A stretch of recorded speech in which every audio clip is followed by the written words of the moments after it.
Now, Commitment 2020, questions for the candidates. We asked the candidates for the 8th Congressional District, do you support term limits for members of Congress?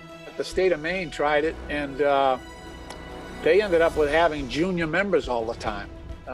So they had very little clout because their members would change, whereas the rest of the country did not.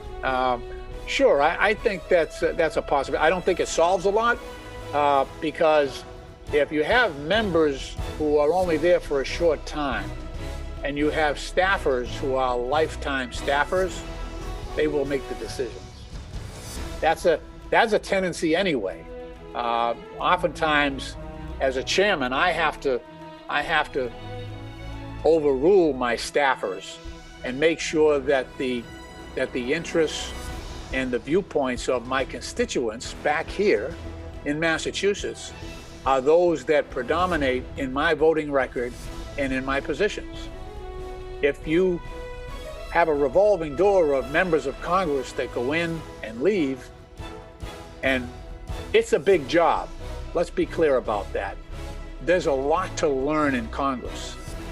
And even now, I'm still learning every single day, trying to keep up with the technology changes and with a very fast-paced, the velocity of change now in Congress is extremely difficult to deal with. So if we're going to change members of Congress repeatedly and quickly, they will never gain the expertise that they need to really make those important decisions that they are charged with on behalf of the American people.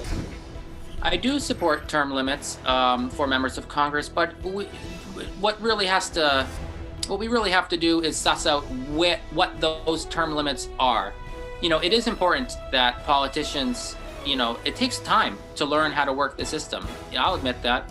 But also, we've seen a lot of career politicians who basically get in office and they start treating the job like an entitlement rather than like something that they have to work for and defend in front of the people. I don't want to keep these. I want term limits that are very restrictive, though. I would be okay if you are allowed 10, 12 terms in the House and 2 terms in the Senate, which is a substantial period of time. That's still 30, 34 years in Washington, which is more than enough time, one would hope, to accomplish one's agenda. But these things are very unlikely to pass, to be honest, and not a serious issue in comparison with some of the other threats like the coronavirus pandemic, the economy, and climate change. Check out the Commitment 2020 section of the WCVB app or WCVB.com for election news and voter resources.